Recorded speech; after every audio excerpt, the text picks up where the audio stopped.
From 1992 to 1994, the NFC was dominated by the Dallas Cowboys and the San Francisco 49ers. It seemed like it was these two teams and then everyone else. But in 1995, a team would rise up and upset one of these NFC powerhouses and would become a title contender.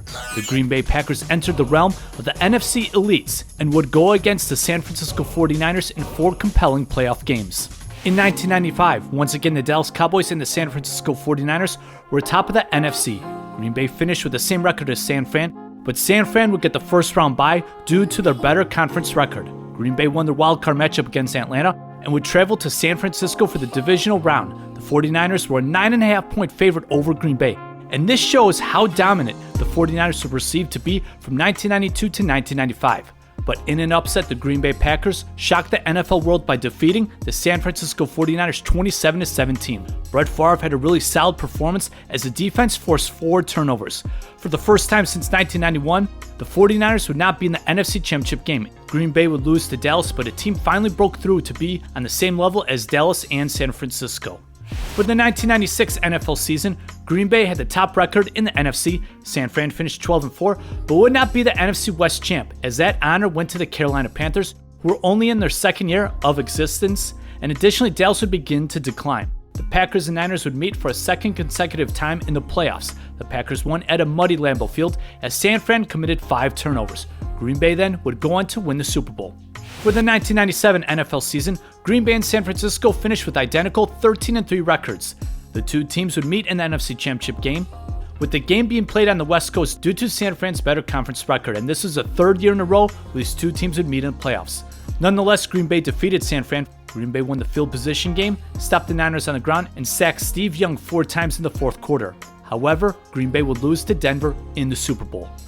For the 1998 NFL season, neither the 49ers nor the Packers would finish with the best record. But for a 4th consecutive year, the 49ers and Packers would meet in the playoffs. Green Bay would travel to San Francisco for this matchup, and what would ensue would be one of the best games ever.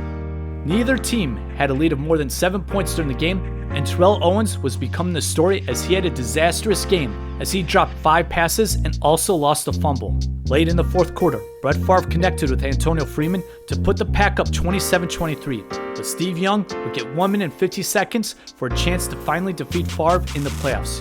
Young completed some passes to J.J. Stokes, but then on the 5th play of the drive, Rice caught his only pass of the game, but he would fumble the ball. However, the call was not made because at this time, instant replay was not implemented. Thus, it remained Niners ball. Now, Steve Young got San Fran to the Green Bay 25-yard line with 8 seconds left to play. And what transpired was one of the most memorable NFL plays in the 90s. Young nearly fell down after taking the snap, but was able to hit the struggling Terrell Owens, who got crushed in the end zone. Steve Young finally defeated Brett Favre in the playoffs. After this game, it was kind of the end of an era for both of these teams.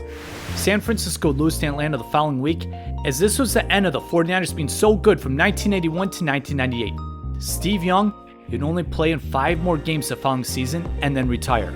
As for the Green Bay Packers, Mike Holmgren would leave Green Bay for Seattle to become the coach and general manager.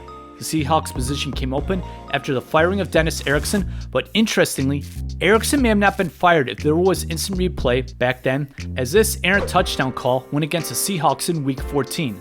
And this perhaps cost the Seahawks a playoff spot and Erickson's job. It was this play that was probably the most influential in bringing back instant replay for the next season.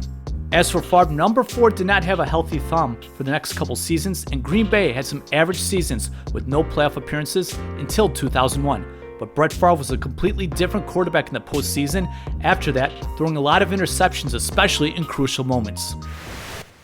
The 4 playoff games between Green Bay and San Francisco, as a collection, may not go down as the greatest ever, but it was an interesting quartet of games, with the finale being one of the greatest games ever. Real quick, I just want to thank all those who have supported 90 Sports Nostalgia. Don't forget to subscribe, like, comment, share, and check out the links below for Patreon and merch. Thank you so much. The San Francisco 49ers versus Green Bay Packers in the 90s. 4 playoff games that were interesting.